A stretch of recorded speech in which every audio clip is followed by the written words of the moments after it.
നമ്മളൊരു visual edit ചെയ്യാൻ ചെയ്യുമ്പോൾ തിരിച്ച് നമ്മൾ എഡിറ്റർമാർ ചോദിക്കും കളങ്കള എഫക്റ്റ് വേണം, അതെ, കളങ്കള എഫക്റ്റോടെ പോയിരുന്ന പിക്ചർ. അത് അന്നത്തെ കാലത്ത് കളങ്കള ഒരു പിടിയും കിട്ടില്ല. ഞാനിത് പറഞ്ഞ് ഞാൻ ചിരിക്കണ്ടേ, ഞാൻ മാത്രം ചിരിക്കുള്ളൂ. ജോയിച്ചേട്ടൻ ഒരുപാട് സ്ട്രഗിൾ ചെയ്തിട്ടുണ്ട്. ജോയിച്ചേട്ടൻ ആണ് ഞാൻ കണ്ടേക്കുന്നതിൽ ഏറ്റവും കൂടുതൽ ഒരുപാട് ആക്ടേഴ്സിന്റെ സ്ട്രഗിൾസ് സമയത്ത് ഞാൻ അവരെ കണ്ടത്. ജോയിച്ചേട്ടൻ സ്ട്രഗിൾ പോലെ സ്ട്രഗിൾ ചെയ്തിട്ടില്ല. ബേസിലായത് പടം. ബേസിലിനെ എങ്ങനെ പിക്ക് ചെയ്തത്? അല്ല, സെൻസർ ബോർഡ് എന്ന് വെച്ചാൽ അവരുടെ ജോലിയാണ്. എന്തെങ്കിലും ഒരു പ്രശ്നം വന്നാൽ അവരോട് ചോദ്യം വരുവാണ്. 1.5 മണിക്കൂറോളം കട്ട് ചെയ്യേണ്ടി വരും എന്ന് പറഞ്ഞു. 8 മാസം പിടിച്ചു. ഇവിടെ നിന്ന് സെൻസർ കിട്ടി ബോംബെ പോയിട്ട് ഇത് റീസെൻസറിന് വിളിക്കാൻ തന്നെ നമ്മൾ പറ്റുന്ന പണി മുഴുവൻ നോക്കിയിട്ട് നടന്നില്ല. ആൻഡപ്പൻ്റെ അത്ഭുത പ്രവൃത്തികൾ എന്ന സിനിമയുടെ വിശേഷങ്ങളുമായിട്ട് എൻ്റെ കൂടുതൽ തിരക്കഥാകൃത്തും നടനും സംവിധായകനുമായ വിപിൻ ആറ്റ്ലിയാണ്. ചേട്ടാ സ്വാഗതം. നമസ്കാരം. ഞാൻ ഹോംലി മീൽസ് കണ്ടത് മുതൽ ഒരുപാട് നാളായിട്ട് പരിചയപ്പെടണം സംസാരിക്കണം എന്നൊക്കെ വിചാരിച്ചിരുന്ന ഒരാളാണ്. ഞാൻ എപ്പോഴും റിപ്പീറ്റ് ചെയ്ത് കാണുന്ന സിനിമയാണ് ഹോംലി മീൽസ്. അപ്പോൾ നമുക്ക് ആൻഡപ്പനിലേക്ക് വരാം. ശരിക്കും ആരാണ് ആൻഡപ്പൻ? ആൻഡപ്പൻ ആക്ച്വലി അതായത് ഇതിൻ്റെ ഒരാൾക്ക് അയാൾക്ക് ഫോട്ടോച്ചിലും ഒക്കെ എങ്ങനെയാണെന്ന് വെച്ച് കഴിഞ്ഞാൽ ഇതിൻ്റെ ബേസിക് ഐഡിയ അതാണ്. മാർട്ടിൻ എന്നാണ് പേരെങ്കിൽ അവിടുത്തെ ആൾക്കാർ അവരുടെ മാർട്ടിനെ വിളിക്കുക, ഫ്രാങ്ക്ലിൻ എന്നാണെങ്കിൽ പ്രാഞ്ചിന്ന് വിളിക്കും. അപ്പം അങ്ങനെ ആൻ്റണി എന്നൊരാൾക്ക് അയാൾക്ക് പെട്ടെന്ന് കർത്താവെന്ന് തോന്നുന്നതാണ്, സ്വയം ജീസസ് ക്രൈസ്റ്റ് ആണെന്ന് തോന്നുന്നതാണ്. അപ്പോൾ അയാൾ ആൻറ്റീന്ന് വിളിക്കുന്നത്. അങ്ങനെ ആൻറ്റി ക്രൈസ്റ്റ് ആണെന്ന് തോന്നിയ ഇതിനെക്കുറിച്ചാണ് ഈ കഥ. അപ്പോൾ നമ്മളത് ആൻറ്റി ക്രൈസ്റ്റ് പേരിട്ട് ഈ പടത്തിൽ. പക്ഷെ നമ്മളവിടെ ചെന്നപ്പോൾ അവർ തന്നില്ല. അപ്പോൾ ഞാൻ പെട്ടെന്ന് മാറ്റിയിട്ട് ആൻഡപ്പൻ അത്ഭുത പ്രവൃത്തികളിൽ നിന്ന് പെട്ടെന്ന് നമ്മൾ പേര് മാറ്റി അങ്ങനെ രജിസ്റ്റർ ചെയ്താണ്. അതാണ് അങ്ങനെ ഒരാൾ ക്രൈസ്റ്റാണെന്ന് തോന്നിയാൽ അയാൾ എന്തൊക്കെ പറയും, അല്ലെങ്കിൽ എന്തൊക്കെയാണ് എൻ്റെ പരിപാടി, 2026 ക്രൈസ്റ്റ് വന്നാൽ എന്തായിരിക്കും അവസ്ഥ എന്നുള്ളതിൻ്റെ ഫണ്ണി വെർഷനും പിന്നെ കുറച്ച് ഡീപ്പായിട്ടുള്ള കുറച്ച് മീനിങ് സാധനങ്ങൾ വെച്ചിട്ടാണ് ഈ സിനിമ ചെയ്തേക്കുന്നത്. അതാണ് ആൻഡപ്പൻ്റെ അത്ഭുത പ്രവൃത്തി. പേരിടാൻ കാരണം ആൻറ്റി ക്രൈസ്റ്റ് എന്നുള്ള ടൈറ്റിൽ മാറി ആൻഡപ്പൻ അത്ഭുത പ്രവൃത്തി എന്നുള്ള ടൈറ്റിലായതാണ്. ഈ ആൻഡപ്പനെ നമുക്കിടയിൽ കാണാൻ പറ്റുമോ? ഇല്ല, ആൻഡപ്പൻ നമുക്കിടെ കാണാൻ പറ്റിയ ഒരാളാണെന്ന് വെച്ചാൽ ഓഫ് കോഴ്സ് അത് അയാൾ അത്ര നല്ല ആൾക്കാരെ കാണാൻ പറ്റുമെന്ന് ബുദ്ധിമുട്ടാണ്. അങ്ങനത്തെ ഒരു വളരെ അത്തരം ആൻഡപ്പൻ എന്ന് പറഞ്ഞാൽ അയാൾക്ക് ഒരു പകുതി വരെ അയാൾക്ക് സംശയമാണ്, ഇനി എങ്ങാനും ഇയാൾ കർത്താവല്ലേ എന്ന് സംശയിക്കുന്ന ഒരാളാണ്. അങ്ങനെയാണ് അത് ഡിസൈൻ, അങ്ങനെയാണ് അയാളുടെ പ്രശ്നം. കുറച്ച് കഴിയുമ്പോഴാണ് അയാൾക്ക് തോന്നുന്നത് ഇനിയിപ്പോൾ ഇയാൾക്ക് ക്രൈസ്റ്റ് ആണോ എന്നുള്ള സംശയം തന്നെ അയാൾക്ക് കുറച്ച് ചെയ്തില്ല. എനിക്ക് തോന്നിയിട്ടുണ്ട് എല്ലാ സിനിമകളും തമ്മിൽ കൃത്യമായിട്ടൊരു 5 വർഷം ഗ്യാപ്പ് ഇതുവരെ എല്ലാ സിനിമ അത് മനപ്പുറം ഉണ്ടാക്കിയ ഗ്യാപ്പാണോ? അല്ല, ഒരിക്കലും. ഇപ്പം നമ്മൾ ആദ്യം ഹോംലി കഴിഞ്ഞിട്ട് പിറ്റേ വർഷം ബെൻ വന്നു. അത് കഴിഞ്ഞിട്ട് ഞാൻ മ്യൂസിക്കൽ ചെയർ എന്ന് പറഞ്ഞ എൻ്റെ ഫേവറേറ്റ് സബ്ജക്റ്റ് ഉണ്ടായിരുന്നു. പക്ഷെ അതൊരു കമേഴ്ഷ്യൽ ഫിലിമല്ല. അപ്പോൾ അതൊരു ഡിഫറെൻറ്റ് ഫിലിം ആയതുകൊണ്ട് അതിനൊരു 3-4 വർഷം നമ്മൾ എടുക്കേണ്ടതായിട്ട് വന്നു. അങ്ങനെ അത് കഴിഞ്ഞ് കുറേ കഴിഞ്ഞ് പിന്നെയാണ് നമ്മൾ മ്യൂസിക്കൽ ചെയർ. പക്ഷേ അത് കഴിഞ്ഞ് പിന്നെ അത് തീർന്നപ്പോഴേക്കും കോവിഡ് വന്നു. അങ്ങനെ അത് പിന്നെ കോവിഡ് സമയം കഴിഞ്ഞു. പിന്നെ ആ സമയത്ത് പൊമ്പളൊരുമേന്നൊരു പടം കോവിഡ് സമയത്ത് എടുക്കുന്നുണ്ടായിരുന്നു. അത് കഴിഞ്ഞപ്പോഴാണ് അതിനൊക്കെ ആൻഡപ്പൻ ഞാൻ തുടങ്ങി വെച്ചിട്ടുണ്ടായിരുന്നു ഇടയ്ക്ക് പല ചെറുതായിട്ട്. അങ്ങനെ ആൻഡപ്പൻ അതാണ് ഗ്യാപ്പ് വന്നത്. കോവിഡ് വന്നപ്പോൾ നമുക്ക് ക്രൗഡ് ഷൂട്ട് ചെയ്യാൻ പറ്റാത്ത അവസ്ഥ വന്നു ആൻഡപ്പൻ. അപ്പം പിന്നെ അത് തീരാൻ വേണ്ടി വെയിറ്റ് ചെയ്യേണ്ടി വന്നു. 2023 പിന്നെ രണ്ടാം ഷൂട്ട് ചെയ്യണം. പിന്നെ 2024 കുറേ ഷൂട്ട് ചെയ്തു. അങ്ങനെ ഈ പടം കുറച്ച് സമയം അങ്ങനെ അങ്ങോട്ട് കുറേ സമയം എടുത്തു എന്നുള്ളതാണ്. ഇത് പൊമ്പളി ഒരുമിക്ക് ശേഷം പ്ലാൻ ചെയ്ത സിനിമയാണ്. അതിന് മുമ്പ് പ്ലാൻ ചെയ്താണ് ആക്ച്വലി. പക്ഷേ 19 പ്ലാൻ ചെയ്താണ് ആക്ച്വലി. പക്ഷേ അത് നടന്നില്ല. പിന്നെ കുറച്ച് നടന്ന് കുറച്ച് അങ്ങനെ ഇത്തിരിയായിട്ടൊക്കെ ഷൂട്ട് ചെയ്ത് പിന്നെ ഭയങ്കര പ്രശ്നങ്ങളായിരുന്നു. ഈ കോവിഡ് വന്നതിന് ശേഷം നമ്മൾ ക്രൗഡ് എടുക്കാനേ പറ്റാത്ത സിറ്റുവേഷൻ വന്നു. അതെല്ലാം കഴിഞ്ഞപ്പോഴേക്കും തന്നെ നമ്മുടെ എല്ലാവരുടെയും ഇതിനകത്ത് ചെയ്ത ആൾക്കാരും ലൈഫെല്ലാം പല പല വഴിക്ക് പോയി. പിന്നെ അതെല്ലാം ആൾക്കാരെ തിരിച്ചു കൊണ്ടുവരിക എന്നുള്ളത് വലിയ പാടായിരുന്നു. ലോകത്ത് ഏറ്റവും പണിയുള്ള കാര്യം എന്ന് പറഞ്ഞാൽ ഇവരൊക്കെ പല സ്ഥലത്തായി പോയി. അങ്ങനെ വീണ്ടും ഇവരൊക്കെ വിളിച്ച് നമ്മളൊരു സ്ഥലത്താക്കി എന്നിട്ട് ഈ സിനിമ ചെയ്തെടുക്കുക എന്നുള്ളത് വലിയൊരു പ്രോസസ്സായിരുന്നു. അപ്പോൾ അതുകൊണ്ട് അതുകൊണ്ടാണ് ഇത്ര സമയം എടുത്തത്. ഈ സിനിമയ്ക്കാണ് ഏറ്റവും കൂടുതൽ സമയം എടുത്തത് ആക്ച്വലി. പടത്തിൻ്റെ ഒരു ട്രെയിലർ കണ്ടപ്പോൾ എനിക്ക് തോന്നുന്നത് ഒരേ സമയം സറ്റയറുണ്ട്, അതേസമയം തന്നെ തൊട്ടാപ്പൊള്ളുന്നൊരു വിഷയം കൂടിയാണ്. അപ്പോൾ ഇങ്ങനെ ഒരു സ്ക്രിപ്റ്റ് എഴുതുമ്പോൾ ഉണ്ടായിരുന്നൊരു മനസ്സിലുണ്ടായിരുന്ന ചിന്ത എന്തായിരുന്നു? അല്ല, എനിക്ക് ബേസിക്കലി ഈ അത്ര ചിന്തിച്ചിട്ടല്ല ഈ സ്ക്രിപ്റ്റ് എഴുതിയത്. തൊട്ടാപ്പൊള്ളുന്ന വിഷയം ഒന്നും നമ്മൾ ചിന്തിച്ചിട്ടില്ല. നമുക്ക് ഈ 2000 ഇപ്പം പ്രസൻറ്റ് ഡേ ക്രൈസ്റ്റ് വന്നാൽ എന്താവും എന്നുള്ളൊരു ഐഡിയ മാത്രമേ എൻ്റെ തലയിലുള്ളൂ. അപ്പം എന്തൊക്കെ പറയാൻ സാധ്യതയുണ്ട്, എന്തൊക്കെ പറ്റൂലെന്ന് പറയാൻ സാധ്യതയുണ്ട്, എന്തൊക്കെ പറ്റുമെന്ന് പറയാൻ സാധ്യതയുണ്ട്. പുള്ളി അന്നപ്പോൾ നമ്മൾ പണ്ട് പുള്ളിയെക്കുറിച്ച് യൂതന്മാരെ കുറിച്ച് എത്രച്ചു എന്നൊക്കെ നമ്മൾ ചെറുപ്പത്തിൽ. ഇപ്പോൾ വന്ന യൂതന്മാരാരായിരിക്കും? അപ്പോൾ അതിനൊരു സാധനം ഒരു എലമെൻ്റ് അടിപൊളിയാണെന്ന് എനിക്ക് തോന്നുന്നു. അപ്പോൾ അങ്ങനെയാണെങ്കിൽ നമുക്ക് പ്രസൻറ്റ് ഡേ ജീസസ് ക്രൈസ്റ്റ് വന്നാൽ ആരായിരിക്കും പുള്ളിയെ കൊല്ലുക, ആരായിരിക്കും പുള്ളി ക്രൈസ്റ്റ് ആവുമോ, പുള്ളി ഉയർത്തെഴുന്നേൽക്കുമോ, എന്തായിരിക്കും പുള്ളിക്ക് ഇത്ര അതിനെ നമ്മൾ ഇപ്പോഴത്തെ കാലത്ത് ഈ പറഞ്ഞ പോലെ ശിഷ്യന്മാരെ പണ്ട് കാലത്ത് കിട്ടി, ഇന്നത്തെ കാലത്ത് പണിക്ക് പോലെ ആൾക്കാർ കിട്ടണില്ല. അതെ. അപ്പോൾ അതുകൊണ്ട് ഈ 12 പേരെ കിട്ടണം എങ്ങനെയാണ്. അപ്പോൾ അങ്ങനെ എല്ലാം കൂടി കൂടി ആലോചിച്ചപ്പോൾ ഉണ്ടായ ഒരു ഐഡിയയാണ് ഈ സാധനം. ഈ ഹോംലി മീൽസ് ആയാലും ബെന്നായാലും എനിക്ക് തോന്നിയിട്ടുള്ള കാര്യമാണ് വിപിൻ ആറ്റ്ലി എന്ന് പറഞ്ഞ ഡയറക്ടർ പടം ഷൂട്ട് നടക്കുന്നതും ഒക്കെ വളരെ സൈലൻ്റ് ആയിട്ടാണ്. അത് അങ്ങനെ മനഃപൂർവ്വം ഉണ്ടാക്കിയെടുത്തൊരു കീഴ്വഴക്കാണോ? ഒരിക്കലും അത് ബേസിക് എന്താ വെച്ചാൽ നമ്മൾ അങ്ങനെയല്ല കേട്ടോ, നമ്മളങ്ങനെ വലിയ ബഹളത്തിലില്ല പരിപാടിക്ക് ഷൂട്ട് ചെയ്തിട്ടില്ല വെച്ചാൽ. അതുകൊണ്ട് മാത്രമല്ല, അങ്ങനെ ഷൂട്ടിംഗ് ഒരുപാട് പേര് അറിയണത് എനിക്ക് തോന്നുന്നു വേർഡ് ഓഫ് മൗത്ത് ആയിരിക്കും, അങ്ങനെ അറിയണ്ടാവുള്ളൂ. ഇപ്പം നമ്മുടെ പരിപാടി നമ്മൾ ഫ്രണ്ട്സായിട്ട് ചെയ്യണമല്ലേ, അപ്പോൾ വലിയ ആക്ടേഴ്സ് ഉണ്ടെങ്കിൽ പെട്ടെന്ന് അറിയും. അങ്ങനെ വലിയ ആക്ടേഴ്സ് ഒന്നും ഇല്ലല്ലോ, അതുകൊണ്ടായിരിക്കും പെട്ടെന്ന് അങ്ങനെ ഇത് ഉത്സവം പോലെ ആവാത്തത്. ഈ ഒരു പേരും ഈ ഒരു സബ്ജക്റ്റൊക്കെ സ്വാഭാവികമായിട്ടും സെൻസർ ബോർഡിൽ നിന്നും ഒരു ഇഷ്യൂ വരേണ്ടതാണ്. ഈ സെൻസർ ബോർഡിൽ നേരിട്ടൊരു വിഷയം എന്തായിരുന്നു? അല്ല, സെൻസർ ബോർഡ് എന്ന് വെച്ചാൽ അവരുടെ ജോലിയാണ്. എന്തെങ്കിലും പ്രശ്നം വന്നാൽ അവരോട് ചോദ്യം വരുള്ളൂ. അപ്പം പക്ഷേ സെൻസർ നമുക്ക് ഫസ്റ്റ് എക്സ്പീരിയൻസ് ആയതുകൊണ്ടായിരിക്കണം ഇങ്ങനെ നമ്മൾ ചെന്നപ്പോൾ ഇത് പറ്റില്ല എന്ന് പറഞ്ഞു. 1.5 മണിക്കൂറോളം കട്ട് ചെയ്യേണ്ടി വരും എന്ന് പറഞ്ഞു. 1.5 മണിക്കൂർ കട്ട് ചെയ്യേണ്ടി വരും എന്ന് പറഞ്ഞു. അപ്പം നോക്കുമ്പോൾ അവിടെ 1 മണിക്കൂറില്ല, അതിനകത്ത് കാര്യമില്ല. അപ്പോൾ പക്ഷേ അപ്പോൾ പുള്ളി അപ്പോൾ അവർ പറഞ്ഞിട്ട് കാര്യമില്ല, അവർ പറഞ്ഞു പടം നല്ലതാണ്. പക്ഷേ ശരിക്കും കേരളത്തിലാണോ മുംബൈയിലാണോ സർട്ടിഫിക്കറ്റ്? മുംബൈയിൽ നിന്ന്. മുംബൈയിൽ പോയപ്പോൾ അവർ ഏതെന്ന് നമുക്ക് ഏതൊന്നുമില്ല, ഒരു വയലൻസും ഇല്ല, ബ്ലഡ് ഷെഡും ഇല്ല, ഒന്നുമില്ല. പിന്നെ എന്തുകൊണ്ടായിരിക്കും സർട്ടിഫിക്കറ്റ്? റിലീജിയസ് ഇതുകൊണ്ടുകൊണ്ട് അവർ പറഞ്ഞ ഇങ്ങനത്തെ ഒരു ഈ സബ്ജക്റ്റ് അവർക്ക് കോൺട്രവേഴ്സി ആയെന്ന് തോന്നി. അവർ പറഞ്ഞു അതുകൊണ്ട് നമ്മൾ ഏത് സർട്ടിഫിക്കറ്റ് തരുന്നു പറഞ്ഞു. വിത്തൗട്ട് കട്ട് ഏതരാ, വിത്ത് കട്ട് യു എ തരാന്ന് പറഞ്ഞു. അപ്പോൾ ഞാൻ പറഞ്ഞു വിത്തൗട്ട് കട്ട് മതി എന്ന് പറഞ്ഞു. അങ്ങനെ ഏതൊന്നും യു എ കിട്ടുകയാണെങ്കിൽ 1 മണിക്കൂർ കുറയ്ക്കേണ്ടി വരും. യു എ കിട്ടണ്ട, അവിടെ 1 മണിക്കൂർ വിത്ത് കട്ട്സ് നമുക്ക് എന്തൊക്കെ കട്ട് ഞാൻ ചോദിച്ചില്ല. അപ്പോൾ അവരോട് ഞാൻ പറഞ്ഞു വിത്തൗട്ട് കട്ട് തന്നാന്ന് പറഞ്ഞു. അപ്പോൾ അതുകൊണ്ട് ബോംബെയിൽ നിന്ന് നമുക്ക് ഇങ്ങനെ കിട്ടി എന്നുള്ളതാണ്. പക്ഷേ ഇവിടെ 7 മാസം പിടിച്ചു, അതും വൈകി. 8 മാസം പിടിച്ചു. ഇവിടെ നിന്ന് സെൻസർ കിട്ടി, ബോംബെ പോയിട്ട് ഇത് റീസെൻസറിന് വിളിക്കാൻ തന്നെ നമ്മൾ പറ്റുന്ന പണി മുഴുവൻ നോക്കിയിട്ട് നടന്നില്ല. അങ്ങനെയാണ് ഒരുപാട് പ്രോസസ്സിൽ കൂടി പോയിട്ടാണ് ഇത്. ഇവിടുന്ന് സെൻസർ സർട്ടിഫിക്കറ്റ് തരില്ല എന്ന് പറഞ്ഞാൽ അത് എങ്ങനെയാണ്, എന്ത് കാരണം അവർ പറഞ്ഞത്? അത് ഇതുപോലെ തന്നെ ഈ റിലീജിയസ് തീം തന്നെയായിരുന്നോ? തീം തന്നെയാണ് പ്രശ്നം, വേറെ ഒന്നുമില്ല. വേറെ അതിനകത്ത് വയലൻസും ഇല്ല, ഒന്നുമില്ല. പക്ഷേ ഈ തീം ഡാർക്കായിട്ടൊന്നുമില്ല, ഇറ്റ്സ് എ ഫൺ ഫിലിം. പക്ഷേ അതുകൊണ്ട് അവർ പറഞ്ഞത് അങ്ങനെ തരാൻ പറ്റില്ലെന്ന് പറഞ്ഞു. നമ്മൾ കുറേ സംസാരിച്ച് നോക്കി. പിന്നെ കുറേ കഴിഞ്ഞപ്പോൾ എനിക്കും ഈ എന്താ സംസാരിക്കുന്നത് അതും കൂടി നമുക്കറിയത്തില്ലല്ലോ. അപ്പോൾ പലരും പറഞ്ഞു കേട്ടിട്ടുണ്ട് നമ്മളവരോട് വാദിച്ച് ചെയ്യിക്കണമെന്നൊക്കെ പറയും. അപ്പോൾ എനിക്കറിയില്ല എന്താണ് വാദിക്കേണ്ടതെന്നൊക്കെ. അപ്പോൾ എന്ത് ചെയ്യാൻ പറ്റും? പക്ഷെ പേടിച്ചു പോയി, കാരണം ഇത് റിലീസ് ചെയ്യാൻ പറ്റൂലേ സെൻസർ. അപ്പോൾ അവർ പറഞ്ഞത് ഒരുപാട് പ്ലാറ്റ്ഫോംസ് വേറെ ഉണ്ടല്ലോ എന്ന് പറഞ്ഞു. അപ്പം തന്നെ ഞാൻ തീർന്നു. ഇത് വേറെ ഏത് പ്ലാറ്റ്ഫോമിൽ കൊണ്ടേ കാണിക്കാനാണെന്നുള്ളത് ഇതായി. അങ്ങനെ അത് വന്നപ്പോഴേക്കും അത് പിന്നെ അവിടെ പോയി. പക്ഷേ 7 months ടെൻഷനായിരുന്നു. അതല്ലേ, കാരണം ഇത് കിട്ടൂലെന്ന് അറിയത്തില്ലല്ലോ, ബോംബെ പോകുമ്പോഴും അറിയത്തില്ലല്ലോ. അവിടെ പോയി നമുക്ക് കിട്ടിയില്ലെങ്കിൽ പിന്നെ നമ്മൾ ഇത് ചെയ്യുന്നുള്ളതായിരുന്നു. കാരണം ഇപ്പോൾ സെൻസർ ബോർഡുമായിട്ട് ബന്ധപ്പെട്ട് ഒരുപാട് വിവാദങ്ങളും പ്രശ്നങ്ങളൊക്കെ ഒരു സിനിമ ഇപ്പോൾ സർക്കാർ ഉൽപ്പന്നം എന്ന് പറഞ്ഞ സിനിമയുടെ പേര് മാറ്റേണ്ടി വന്നു. അതുപോലെ എമ്പുരാനിൽ കട്ട് വന്നു.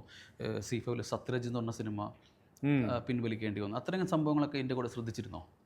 ഇല്ലേ, നമ്മളെ സംബന്ധിച്ചിടത്തോളം പടം എടുക്കുമ്പോൾ നമുക്ക് അത്രയും ചിന്തിക്കാൻ വയ്യത്. നമ്മളൊരു സിനിമ അങ്ങ് ഉണ്ടാക്കി കഥ ഇഷ്ടപ്പെട്ട് നമുക്ക് എടുക്കണം, കൊടുത്ത് പരിപാടി കഴിയുന്നു. നമ്മളപ്പോൾ അത്ര ആലോചിക്കണില്ലല്ലോ. നമ്മൾ ഭയങ്കര ഓവറായിട്ട് നമ്മളൊന്നും ചെയ്യത്തില്ലല്ലോ.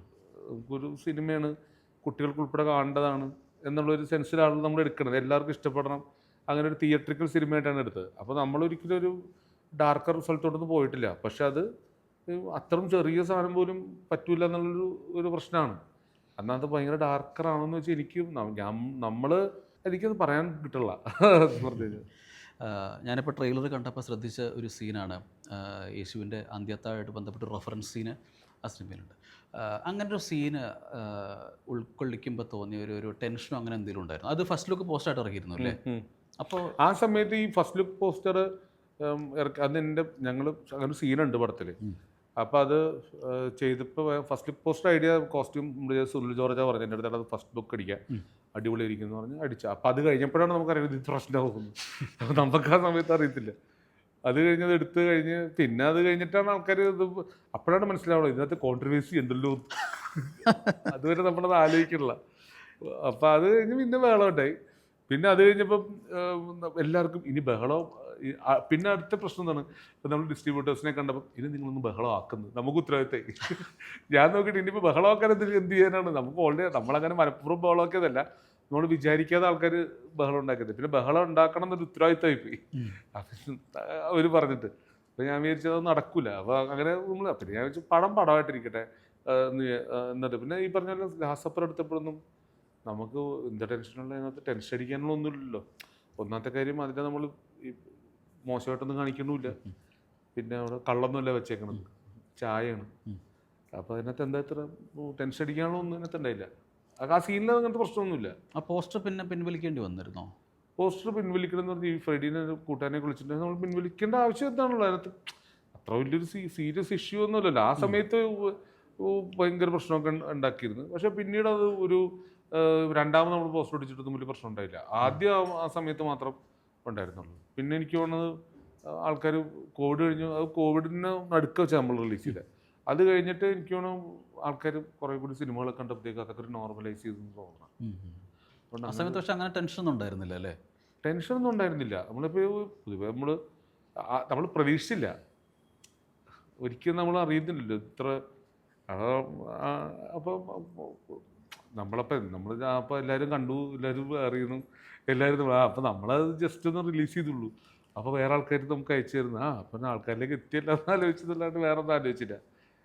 ഇതിലെ കാസ്റ്റിംഗ് ഒക്കെ എങ്ങനെയായിരുന്നു? എല്ലാവരും സുഹൃത്തുക്കൾ തന്നെയാണ്? അതെ, 90% സുഹൃത്തുക്കളാണ്. അതിനകത്ത് സുഹൃത്തുക്കൾ എന്ന് പറഞ്ഞാൽ സിനിമയിൽ അഭിനയിച്ചിട്ടുള്ള സുഹൃത്തുക്കളുണ്ട്. സാജിദ് യാഹിയ, ശർമാജി, രാജേഷ് ശർമ്മ, ശ്രീജ ദാസ് എന്നുണ്ട്, ശ്രീജ. അങ്ങനെ പിന്നെ നമ്മുടെ സുഹൃത്തുക്കൾ അഭിനയിച്ചിരിക്കുന്നത് അങ്ങനെ നമ്മുടെ DJ നമ്മുടെ ഡൊമിനിക്ക്, അങ്ങനെ മോസസ് പറഞ്ഞിട്ട് ഫ്രണ്ട് ഉണ്ടാവും, സൺഡേ ഹോളിഡേയിൽ വില്ലനായിരുന്നു. അങ്ങനെ എൻ്റെ ഫ്രണ്ട്സാണ്. അങ്ങനത്തെ കാസ്റ്റിംഗ് മാത്രമേ ചെയ്തിട്ടുള്ളൂ. അല്ലാണ്ട് വലിയ സെലിബ്രിറ്റി കാസ്റ്റിംഗ് സിനിമയ്ക്കത് ആവശ്യമില്ല ആക്ച്വലി.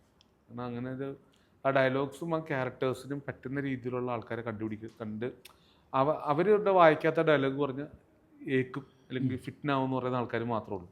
അല്ലാത്ത കാസ്റ്റ് ഇല്ല പടത്തിൽ. എപ്പോഴെങ്കിലും ഈ ഒരു ലോ പ്രൊഫൈൽ കീപ്പ് ചെയ്യുന്ന ഒരു സിനിമയ്ക്ക് അപ്പുറം കുറച്ചുകൂടി ഒരു ബഹളങ്ങളൊക്കെ ഉള്ളൊരു സിനിമ ചെയ്യണമെന്ന് ആഗ്രഹമില്ലേ? ഇല്ല, ബേസിക്കലി നമുക്ക് നമ്മുടെ കയ്യിലുള്ള സ്റ്റോറീസാണല്ലോ നമ്മൾ സിനിമയാക്കുന്നത് വെച്ചാൽ. അപ്പം നമ്മുടെ കയ്യിലുള്ള സ്റ്റോറി സിനിമയാക്കുമ്പം ആ കഥകൾ കൊണ്ട് ഒരു ലോ പ്രൊഫൈൽ ആ ഫിലിംസിനുണ്ടാവും. അപ്പം നമ്മളുണ്ടാക്കുന്ന കഥ ഇപ്പോൾ മ്യൂസിക്കൽ ചെയർ ഒരിക്കലും ഹൈ പ്രൊഫൈൽ ഫിലിമല്ല. അതെ. ബെൻ ഒരിക്കലും ഹൈ പ്രൊഫൈൽ ഫിലിമല്ല, അതൊരു വളരെ പേഴ്സണൽ ഫിലിമാണ്. അതെ. പൊമ്പിള വരുമ്പോൾ ഒരു OTT അതാണ്. അപ്പോൾ അങ്ങനത്തെ സിനിമകൾ ചെയ്യുമ്പോൾ നമുക്ക് ആ ഹൈ പ്രൊഫൈൽ നമ്മൾ ആലോചിച്ചിട്ടും കാര്യമില്ല. ഇത് ചെയ്തിട്ട് നമ്മളത് ആലോചിക്കുന്നത് മണ്ടത്തരം. അപ്പോൾ കുറച്ച് കമേഴ്ഷ്യൽ പടം എന്ന് വേണമെങ്കിൽ പറയാം. തിയേറ്ററിൽ ആൾക്കാർ കയറുന്ന പടം, അല്ലെങ്കിൽ തിയേറ്ററിൽ കയറാൻ വേണ്ടി നമ്മൾ ചെയ്ത് ആ ഒരു രീതിയിൽ ചെയ്ത സിനിമയാണ് ഇത്. ആൻറ്റർപ്രണൽ പ്രവർത്തിച്ചത് കുറച്ച്. അതുകൊണ്ടാണല്ലോ നമ്മൾ ഈ മാർക്കറ്റിങ്ങിനൊക്കെ നമ്മൾ കുറച്ചും കൂടി ഒന്ന് ആൾക്കാരിലേക്ക് റോട്ടിൽ പോസ്റ്റ് ഒട്ടിക്കുന്നത്. നേരത്തെ അതിനൊന്നും കഴിഞ്ഞ പടങ്ങൾക്കൊന്നും ചെയ്തിട്ടില്ല. അത് ബെൻ കേട്ട് ചെയ്തില്ല. ബെൻ പിന്നെ റിലീസ് ചെയ്യണം എന്നുള്ളൊരു കാര്യം കൊണ്ട് നമ്മൾ ചെയ്തെന്ന് പറഞ്ഞാൽ മറ്റേ ഇത് കുറച്ചും കൂടെ ഒരു ആൾക്കാരിലേക്ക് എത്തും, കുറച്ചും കൂടി ആൾക്കാർക്ക് ഇഷ്ടപ്പെടും. ഒരു നമ്മൾ തിയേറ്ററിക്കലി ഇപ്പോൾ ഗോപി സുന്ദറാണ് മ്യൂസിക് ചെയ്യണം, ഗോപി ചേട്ടനെ കൊണ്ട് നമ്മൾ പരിപാടിയൊക്കെ ഒരു തിയേറ്ററിൽ കാണാൻ പറ്റുന്ന ഒരു എൻ്റർടൈനർ ആയിരിക്കും എന്നുള്ളൊരു വിശ്വാസവും ആ രീതിയിലാണ് ഇത് ഡിസൈൻ ചെയ്തേക്കണം തിയേറ്ററിക്കലായിട്ട്. അപ്പോൾ അങ്ങനെ ചെയ്യുമ്പോൾ നമ്മൾ ആ തിയേറ്ററിൽ ഓടിക്കാനുള്ള എല്ലാ പരിപാടിയും ചെയ്യണമല്ലോ. അതെ. അപ്പോൾ അതിൻ്റെ ഭാഗമായിട്ട് നമ്മൾ അങ്ങനെ ചെയ്യണം എന്നുള്ളതാണ്. ഹോംലി മീൽസിന് പറ്റി ചോദിക്കാതിരിക്കാൻ പറ്റുന്നില്ല. ഹോംലി മീൽസ് റിലീസ് ചെയ്ത് DVD ഇറങ്ങിയപ്പോഴാണ് ഒരുപാട് ആളുകൾ ഇതിനെപ്പറ്റി പ്രശംസിക്കാനും നിങ്ങളോട് മൂടാനൊക്കെ തുടങ്ങിയത്. അപ്പോൾ ആ റിലീസ് ചെയ്ത് ആ DVD ഇറങ്ങുന്നത് വരെയുള്ള ആ ഒരു സമയത്തെ ഒരു മാനസികാവസ്ഥ എങ്ങനെയായിരുന്നു? അതായത് പടം തിയേറ്ററിൽ ഇറങ്ങി അഭിപ്രായം ഉണ്ടായില്ല സത്യം പറഞ്ഞാൽ. കുറച്ച് അഭിപ്രായം ഉണ്ടായിരുന്നു. ഫസ്റ്റ് ഹാഫ് ഇഷ്ടപ്പെട്ടു. പിന്നെ ആൾക്കാർ അപ്പം എന്ത് പറ്റി എന്ന് പറഞ്ഞു കഴിഞ്ഞാൽ മനസ്സിലെത്തുപോയി ഈ ഇത്ര മെനക്കെട്ടിട്ട് ഇത് ആരും കാണാനില്ല എന്നുള്ള ഇതായി. ശർമാജി വന്നില്ല, ശർമാജിയാണ് ട്വിസ്റ്റ് ഉണ്ടാക്കിയത്. അതായത് ഞാനിങ്ങനെ ഞങ്ങളെല്ലാവരും വിഷമിച്ചിട്ട് പോയി, പിന്നെ മറന്ന് പരിപാടി വിട്ട്. അപ്പോൾ അങ്ങനെ പോയി കഴിഞ്ഞാൽ വർക്കലയിൽ ഞാൻ ഒരു കൂട്ടുകാരൻ്റെ അടുത്ത് ഇരിക്കുമ്പോഴാണ് ഇത് DVD ഇറങ്ങുന്നത് ഞാൻ അറിഞ്ഞില്ല.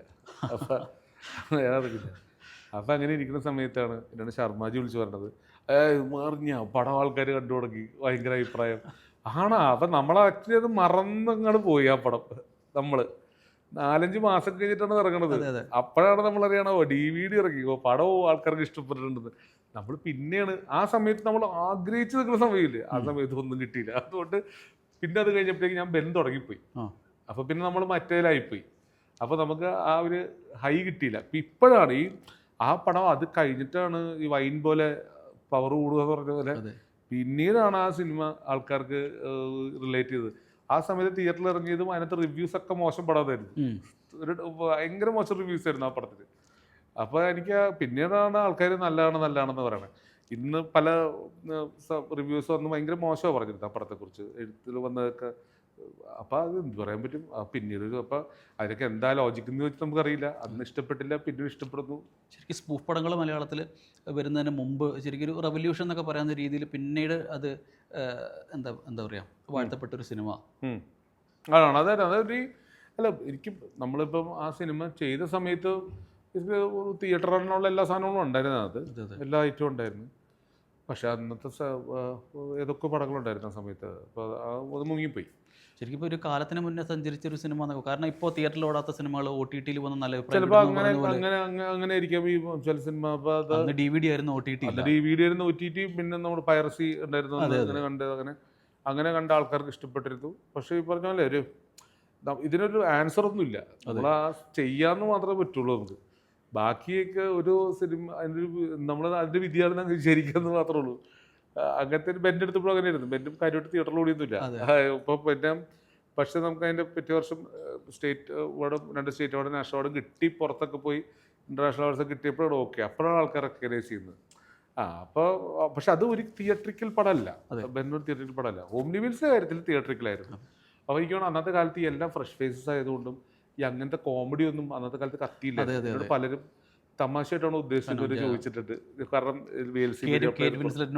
സംസാരിക്കുന്നതും പിന്നെ ഈ പറഞ്ഞ അത് പിന്നെ ടെക്നിക്കൽ കോമഡി ആണല്ലോ എഡിറ്റിംഗ് എന്ന് പറഞ്ഞാൽ എന്താണെന്നൊക്കെ പറഞ്ഞതൊക്കെ. അന്നത്തെ കോമഡികൾ അന്ന് എഡിറ്റിംഗ് എന്താണെന്ന് അറിയില്ല. വളരെ ചെറിയൊരു കമ്മ്യൂണിറ്റി മാത്രമേ അറിയത്തുള്ളൂ. ഈ ടെക്നീഷ്യൻസ് വർക്ക് ചെയ്യുന്ന ചാനൽ വർക്ക് ചെയ്യണവരെ അവർക്കേ അറിയുള്ളൂ. പിന്നീടാണ് ഇപ്പം എല്ലാവരുടെയും കയ്യിൽ സിസ്റ്റവും മൊബൈലുള്ള എല്ലാവരും ടെക്നീഷ്യൻസ് ആയിരുമ്പോൾ ഇപ്പോഴാണ് ആ സിനിമയ്ക്ക് ഇരുന്നിട്ട് ഇപ്പോഴും ആൾക്കാർക്ക് അത് മനസ്സിലായി തുടങ്ങി. അപ്പോൾ കുറച്ച് ലേറ്റർ ഓൺ ആണ് നമുക്കതിൻ്റെ, ഇപ്പോഴാണ് ആൾക്കാർ ഭയങ്കര തമാശയാണെന്ന് പറയുമ്പോൾ നമുക്ക്. കാരണം ഇപ്പോഴും നമ്മളൊരു വിഷ്വൽ എഡിറ്റ് ചെയ്യാൻ ചെയ്യുമ്പോൾ തിരിച്ച് നമ്മൾ എഡിറ്റർമാരായിരിക്കും കളങ്കള എഫക്റ്റ് കളങ്കള എഫക്റ്റോടെ പൂരിത എഫക്റ്റോ. അത് അന്നത്തെ കാലത്ത് കളങ്കള ഒരു പിടിയും കിട്ടില്ല. ഞാനിത് പറഞ്ഞ് ഞാൻ ചിരിക്കണ്ടേ, ഞാൻ മാത്രം ചിരിക്കുള്ളൂ. കാരണം ഈ തമാശ നമുക്ക് ഈ കല്യാണം എഡിറ്റ് ചെയ്യുമ്പോൾ അത് കറങ്ങുന്ന എഫക്റ്റാണ് കളങ്കള. അപ്പം ഞാൻ അപ്പം അത് കഴിഞ്ഞ് കുറേ കഴിഞ്ഞിട്ടാണ് ഈ ആൾക്കാർ ഈ തമാശയൊക്കെ ഇഷ്ടപ്പെട്ടു തുടങ്ങിയത്.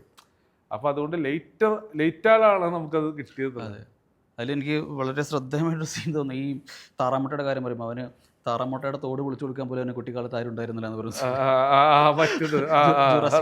Jurassic park.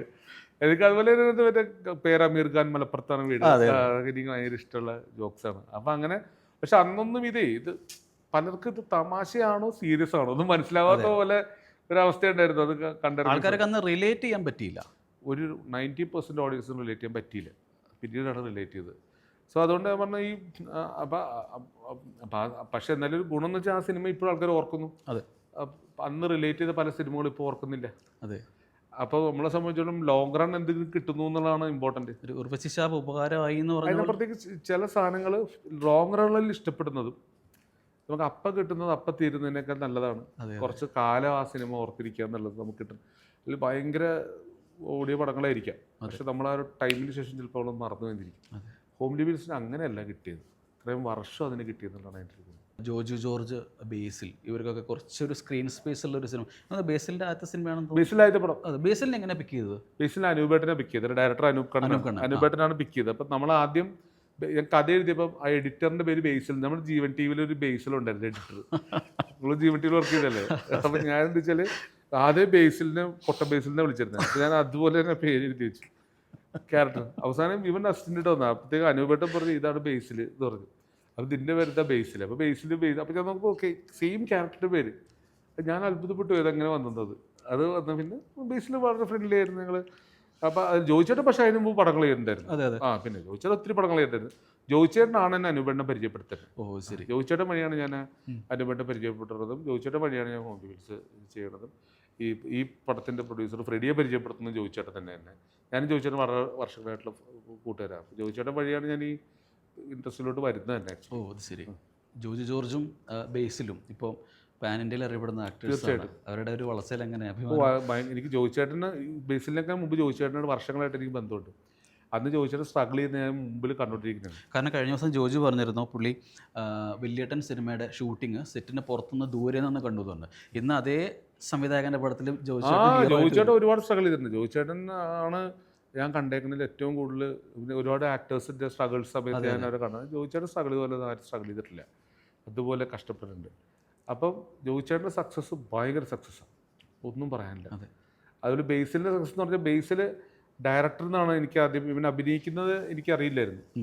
കാരണം വെച്ചാൽ നമ്മുടെ സിനിമയിൽ അഭിനയിക്കുന്നു, അനുവേട്ടം പിടിച്ച് അഭിനയിപ്പിച്ചു എന്നല്ലാണ്ട് ഇത് ഡയറക്റ്റ് ചെയ്യാനാണെന്നുള്ളത് എനിക്ക് പിന്നീടാണ് പുള്ളി അവൻ അഭിനയിച്ച് ഒത്തിരി പടങ്ങൾ വന്നത്. അങ്ങനെ രണ്ടുപേരുടെ സക്സസ് കാണുമ്പം ജോയിച്ചേട്ടന് സക്സസ് ഒന്നും പറയാനില്ല. ബേസിൽ സക്സസ്സും അത് അവൻ ഡയറക്ഷനിൽ നിന്ന് ആക്ടിങ്ങിലോട്ട് മാറിയത് ബ്രില്യൻറ്റ്. ആ രണ്ടും ഈക്വലി കൊണ്ടുപോയത് ഭയങ്കര അടിപൊളിയായിരുന്നു. So happy for both of them. കാരണം ഇവരുടെ അവൻ്റെ സ്ട്രഗിൾ പീരീഡ് ഞാൻ കണ്ടിട്ടില്ല. പക്ഷേ ജോയിച്ചേട്ടൻ വളരെ ഈ പറഞ്ഞ സമയത്തൊക്കെ ജോയിച്ചേട്ടൻ ലൊക്കേഷൻ പോകുമ്പോൾ എന്നെ കൊണ്ടാണ് പോണേ. അപ്പോൾ ജോയിച്ചേട്ടനോട് ഞാൻ പോകുമ്പോൾ ഇങ്ങനെ മാറി നിൽക്കണതും വിലയിലാണ്ട് നിൽക്കണതൊക്കെ വളരെ കണ്ടിട്ട് പിന്നെ ജോയിച്ചേട്ടനോട് ഞാൻ ഫുൾ ടൈം ഉണ്ടായിരുന്നു. അപ്പോൾ അതുകൊണ്ട് അത് ജോയിച്ചേട്ടൻ്റെ സക്സസ് അടിപൊളിയാണെന്നാണ് ഞാൻ പറയുന്നത്. ഈ ഹോംലി മീൽസ് കഴിഞ്ഞു ഇപ്പോൾ ഈ ആൻ്റപ്പൻ്റെ അദ്ഭുത പ്രവൃത്തികളിൽ നിൽക്കുമ്പോൾ ഒരു ഡയറക്ടർ എന്നുള്ള രീതിയിലുള്ളൊരു മാറ്റം എങ്ങനെയാണ് ഫീൽ ചെയ്തിട്ടുള്ളത്? അല്ല, ബേസിക്കലി അനുപേട്ടനാണ് ഹോം മീൽസ് ഡയറക്റ്റ് ചെയ്തത്. ബെന്നാണ് എൻ്റെ ഫസ്റ്റ് ഫിലിം ഞാൻ ഡയറക്റ്റ് ചെയ്തത്. അപ്പോൾ എന്നെ സംബന്ധിച്ചിടത്തോളം എനിക്കൊരു കമേഴ്ഷ്യൽ പടം എടുക്കണം എന്നൊരു ആഗ്രഹം ഉണ്ടായിരുന്നു, ഒരു വലിപ്പത്തിൽ എടുക്കണം എന്ന് ആഗ്രഹം ഉണ്ടായിരുന്നു. അപ്പം അങ്ങനെ എടുക്കാൻ വേണ്ടി ഈ പടം ട്രൈ ചെയ്തിട്ടുണ്ട്. മറ്റ് പടങ്ങളിപ്പം ഒന്നും അതും ചെയ്തിട്ടില്ല. നമ്മൾ ബാക്കി സിനിമകളിലൊന്നും അങ്ങനത്തെ അത് ആവശ്യം വന്നിട്ടില്ല. അപ്പം ഇതൊരു കുറച്ച് വലിപ്പത്തിൽ തന്നെ എടുത്തിട്ടുണ്ട്. അതെനിക്കൊരു കമേഴ്ഷ്യൽ ഒരു തിയേറ്ററിക്കൽ സിനിമ എടുക്കുന്നത് ഭയങ്കര ആഗ്രഹമായിരുന്നു. അതായത് നമ്മൾ തിയേറ്ററിൽ പോയി കാണുമ്പോൾ ഒരു വലിപ്പം തോന്നുക, ഒരു ഇപ്പോൾ ചുരുക്കി പറഞ്ഞു കഴിഞ്ഞാൽ ഒരു ബിഗ് ബാങ് ഫീൽ ചെയ്യുക എന്നുള്ളൊരു പരിപാടി ഉണ്ടല്ലോ, അതാണല്ലോ തിയേറ്ററിക്കൽ. അപ്പം ഒട്ടും ഇൻ്റലക്ച്വൽ പരിപാടി അല്ലാത്ത താനിയും മറ്റേ നമ്മൾ തിയേറ്ററിൽ പോയി കണ്ട് മസാലപ്പടം എടുക്കണം. അപ്പോൾ അങ്ങനെ ഡിസൈൻ ചെയ്യുക അത് എളുപ്പമല്ല. അത് നമ്മൾ അച്ചീവ് ചെയ്തെടുക്കുക എന്നുള്ളത് അതും പുതിയ ആൾക്കാർ വെച്ച് അച്ചീവ് ചെയ്യില്ല, അതിന് പാടാം. ആർട്ടിസ്റ്റ് ഉണ്ടെങ്കിൽ നമുക്ക് ഒരു ആർട്ടിസ്റ്റ് ഒരു തമാശ പറയുന്നത് പുതിയൊരാൾ തമാശ പറയുന്നത് നമ്മൾ രണ്ടാണ്. അപ്പം പുതിയൊരാൾ പറയണ തമാശ ഏക്കുകയും വേണം. പക്ഷെ അത് അത് വലിയ പാടാണ്. ഇപ്പം നാച്ചുറൽ ജോക്ക് പറയാം, പക്ഷെ സിനിമാറ്റിക് ജോക്ക് പറയുമ്പം സലീം ചേട്ടൻ പറഞ്ഞ തമാശ വേറെ ആര് പറഞ്ഞാലും വർക്കൗട്ട് ആവില്ല. അപ്പം അങ്ങനത്തെ തരം തമാശകൾ, പക്ഷെ ഇതിനകത്ത് കുറച്ച് സിനിമാറ്റിക് ജോക്സ് ആണ്, അത് ആർട്ടിസ്റ്റ് അല്ലാണ്ട് പറയിച്ച് നോക്കിയിട്ടുണ്ട്. അപ്പോൾ അത് വർക്കൗട്ടായിട്ടെന്നാണ് എനിക്ക് മനസ്സിലായത്. അപ്പോൾ അതൊക്കെ ഒരു എക്സ്പെരിമെൻ്റ് ആയിരുന്നു. അപ്പോൾ അതൊക്കെ തന്നെ വെച്ചിട്ട് തിയേറ്ററിക്കൽ സിനിമ ഉണ്ടാക്കാൻ ശ്രമിച്ചിട്ടുണ്ട്. അത് വർക്കൗട്ടായി എന്നുള്ളതാണ് പേഴ്സണലി എനിക്ക് സിനിമ കണ്ടപ്പോൾ തോന്നിയത്. ഒരു ടോട്ടാലിറ്റിയിൽ സിനിമ കാണുമ്പോൾ ഒരു പടം കണ്ട ഫീലിംഗ് ഉണ്ട്, അതെനിക്ക് പേഴ്സണലി തോന്നി. പിന്നെ എനിക്ക് ഇഷ്ടപ്പെട്ടൊരു കാര്യമുള്ളത് ഇതിനകത്തുള്ള ആ ഒരു പാക്കേജിങ് ഉണ്ടല്ലോ. ആ ഒരു നമ്മൾ തിയേറ്ററിലിരിക്കുമ്പോൾ നമുക്ക്, ഞാൻ പണ്ടത്തെ ശങ്കർ പടങ്ങളുടെ ഫാനാണ്. അപ്പോൾ നമ്മൾ തിയേറ്ററിൽ മറ്റേ ഇന്ത്യൻ്റെ സൗണ്ട് അല്ലെങ്കിൽ നമ്മൾ മറ്റേ തിയേറ്റർ ഇങ്ങനെ സ്പീക്കേഴ്സൊക്കെ ഉപയോഗിക്കുമല്ലോ, മറ്റേ ആ സാധനം ഉണ്ടല്ലോ, ആ റഹ്മാൻ്റെ ബാക്ക്ഗ്രൗണ്ട് സ്കോർ ഒരു ഫീൽ ഉണ്ടല്ലോ. അപ്പോൾ ഞാൻ മറ്റേ ഇവിടെ ഗോപിച്ചനോട് എനിക്ക് അങ്ങനത്തെ ഫീലുള്ള സ്കോർ വേണം. മെറ്റാലിക് സാധനം വേണം അല്ലേ? അത് മറ്റേ തിയേറ്ററിക്കലായിരിക്കണം. മറ്റേ എനിക്ക് ശിവാജി ഭയങ്കര ഇഷ്ടമാണ്, രജനീകാന്തിന് ശിവാജി, ഞാൻ ഫാനാണ് ശിവാജിന്. അപ്പോൾ എനിക്ക് ആ വലിപ്പത്തിലുള്ള സ്കോർ വേണം. എനിക്ക് പടം കാണുമ്പോൾ ആൾക്കാർക്ക് വലിയൊരു ഫീലിംഗ് കിട്ടണം. മറ്റേ ചെറിയ ഫീലിംഗ് അല്ല. നമ്മൾ പല പടങ്ങളും ഈ ഭയങ്കര ചെറിയ ഫീലിംഗ് ആണ് തന്നെ. ഒറ്റ സാധനം ഉണ്ടല്ലോ, മറ്റേ സൗണ്ടും പവറും. അപ്പം ഞാൻ വെച്ചാൽ അത് ഞാൻ ഗോപിച്ചൻ എനിക്ക് അതുപോലെ ചെയ്തു തന്നു. അപ്പോൾ ആ ഒരു എക്സ്പെരിമെൻ്റ് ആണ് ഞാൻ അതിൽ ട്രൈ ചെയ്തിരിക്കുന്നത്. എങ്ങനെ വലിപ്പത്തിലെടുക്കാൻ നോക്കാം, ട്രൈ ചെയ്യാം. വിത്ത് ഭയങ്കര ബഡ്ജറ്റ് അല്ല, with medium budget, with very small crew and പുതിയ ആർട്ടിസ്റ്റ് ഇത് വെച്ചിട്ട് എങ്ങനെ ഒരു വലിപ്പത്തിലൊരു സിനിമ ഉണ്ടാക്കി എടുക്കാം തിയേറ്ററിൽ. അതൊരു എക്സ്പെരിമെൻ്റ് ആണ് ആക്ച്വലി. കാരണം നമ്മൾ ഇൻഡിപെൻഡൻറ്റ് സെറ്റപ്പിൽ ഷൂട്ട് ചെയ്യുന്നത്, പക്ഷേ നമ്മൾ ചെയ്യുന്നത് പ്യുവർ പ്രൊഫഷണൽ കമേഴ്ഷ്യൽ സാധനമാണ്. അതെങ്ങനെ വരും എന്നുള്ളത് കണ്ടറിയാം. ഇപ്പോൾ 17-ാം തീയതിയാണ് സിനിമ റിലീസ് ചെയ്തത്. അപ്പോൾ ഈ സിനിമയുടെ തീം ഇങ്ങനൊരു തീം ആയതുകൊണ്ട് തന്നെ ഇതെങ്ങനെ ആൾക്കാർ സ്വീകരിക്കും എന്നുള്ളതിൻ്റെ പറ്റി അങ്ങനെ ഒരു ടെൻഷൻ ഉണ്ടാവാറുണ്ടോ? ഇതല്ല ഇതിന് മുമ്പുള്ള സിനിമയായാലും ബേസിക്കലി നമ്മൾ ഒരു പരിപാടി നമ്മൾ ചെയ്ത് തുടങ്ങി കുറച്ച് കഴിയുമ്പം നമുക്ക് ഇപ്പോൾ നമ്മൾ പടം കഴിയുമല്ലോ, നമ്മൾ ലാസ്റ്റ് പ്രിവ്യൂ നമ്മൾ കാണുമ്പോൾ നമുക്ക് ആസ് എ ഡയറക്ടർ നമുക്ക് ഒരു 3rd person വ്യൂയിലൂടെ ഒരു 4th person വ്യൂയിലൂടെ കാണാൻ പറ്റണം. പ്രത്യേകിച്ച് എക്സ്പെരിമെൻ്റൽ ഫിലിമാകും കമേഴ്ഷ്യലോട് മിക്സ് കൊണ്ട്. പ്യുവർ കമേഴ്ഷ്യൽ ടെൻഷൻ അടിക്കണ്ട. അതായത് കണ്ടന്റിൽ ഡിഫറൻസ് ഇല്ല, ഓടുന്ന കണ്ടന്റും സ്ഥിരം പരിപാടിയാണെങ്കിൽ ഇത് കണ്ടന്റ് വൈസ് ഭയങ്കര ഡെപ്താണ്. ഡിഫറെൻ്റ് ആണ്. പക്ഷെ പാക്കേജിങ് കമേഴ്ഷ്യലാണ്. അപ്പോൾ എന്താ പ്രശ്നം എന്ന് പറഞ്ഞാൽ നമ്മൾ അങ്ങനെ ചെയ്ത് കഴിഞ്ഞിട്ട് നമ്മൾ തിയേറ്ററിൽ അങ്ങനെയൊക്കെ ഇപ്പോൾ ടെൻഷൻ ഉണ്ടാവും, ഇതെങ്ങനെ വർക്കൗട്ട് ആവും. തിയേറ്ററിലിരുന്ന് പരിപാടി മൊത്തം കണ്ടു കഴിഞ്ഞപ്പോൾ എനിക്ക് ഒരു 4th പേഴ്സൺ വ്യൂവിൽ കണ്ടപ്പോൾ എനിക്ക് ഞാൻ സാറ്റിസ്ഫൈഡ് ആയി. എന്ന് കൊള്ളാട്ടാ, അത് കുഴപ്പമില്ല എന്ന് എനിക്ക് തന്നെ തോന്നിയില്ല. വല്ലവരെയും പടം കാണുന്ന മാതിരി കണ്ടു നോക്കി. അപ്പോൾ കണ്ടു നോക്കുമ്പോൾ നമ്മൾ ക്യൂവിൽ പടം കണ്ടപ്പോൾ നോക്കുമ്പോൾ ഒരു രസം. ആ കോൺഫിഡൻസ് ആയിരിക്കും നമ്മൾ മുന്നോട്ട് കൊണ്ടുപോകുന്നതും. ഇപ്പോൾ ഈ പടം വലിയ കുഴപ്പമുണ്ടാവില്ല കേട്ടോ, ആൾക്കാർ കുറ്റം പറയാൻ സാധ്യതയില്ല, കയറി ഇരുന്ന് കഴിഞ്ഞാൽ ആൾക്കാർക്ക് എൻജോയ് ചെയ്തിട്ട് ഇറങ്ങാൻ പറ്റും എന്നൊരു കോൺഫിഡൻസ് നമുക്ക് വരുന്നത് നമ്മൾ ഒറ്റയ്ക്ക് ഇരുന്ന് ലാസ്റ്റ് ക്യൂബിൽ പ്രിവ്യൂ ഇടുമ്പോൾ നമുക്കൊരു ഐഡിയ കിട്ടും. നമ്മൾ അതിനനുസരിച്ചുള്ള എല്ലാ ഇൻഗ്രീഡിയൻസും വെച്ചിട്ടുണ്ട്. പക്ഷെ അത് ഈ പ്രോബ്ലം ഇതാണ്, നമ്മൾ pure commercial scripting commercial making കുഴപ്പമില്ല. സ്ക്രിപ്റ്റിംഗ് കമേഴ്ഷ്യലൈസ് ചെയ്തിരിക്കുന്നതിനാൽ കണ്ടന്റ് കുറച്ച് വളരെ ഡിഫറെൻ്റ് ആയതുകൊണ്ട് ഇതിനെ നമ്മൾ ഈ കമേഴ്ഷ്യൽ പാക്കേജിൽ ഇട്ടിട്ട് ഇത് കറക്റ്റ് ആവോ ഇല്ലയോ ആ ഒരു ടെൻഷൻ എനിക്ക് ഉണ്ടായിരുന്നു. വേറൊരു തരം കഥയല്ലേ ഇത്, ഭയങ്കര കമേഴ്ഷ്യലി പാക്ക് ചെയ്യുമ്പോൾ ചിലപ്പോൾ അലമ്പാവോ എന്ന് എനിക്ക് പേടിയുണ്ടായിരുന്നു. പക്ഷെ അത് ചെയ്ത് വളരെ ചിന്തിച്ച് ചെയ്തപ്പോൾ അത് കാണുമ്പോൾ ആസ് എ ഡയറക്ടർ നോക്കുമ്പോൾ ഓക്കെ, അതെനിക്ക് അച്ചീവ് ചെയ്യാൻ പറ്റിയിട്ടുണ്ട്. അതിൻ്റെ ഗോൾ എന്തായിരുന്നു, ഈ സാധനത്തിന് എങ്ങനെ കമേഴ്ഷ്യലായിട്ട് പ്രസൻറ്റ് ചെയ്യാൻ പറ്റും. അപ്പോൾ അതിനുള്ള തട്ട് തമാശയും മറ്റേ സാധാരണ ആൾക്കാർക്ക് ഇഷ്ടപ്പെടുന്ന സാധനങ്ങളെല്ലാം ഇട്ടിട്ട് അത് പാക്ക് ചെയ്യാൻ പറ്റിയിട്ടുണ്ട്. അപ്പോൾ അത്രയേ ഉള്ളൂ. 17 ഇറങ്ങുന്ന ആൻ്റപ്പൻ്റെ അദ്ഭുത പ്രവൃത്തികൾക്ക് എല്ലാവിധ ആശംസകളും നേരുന്നു. Thank you very much. Thank you.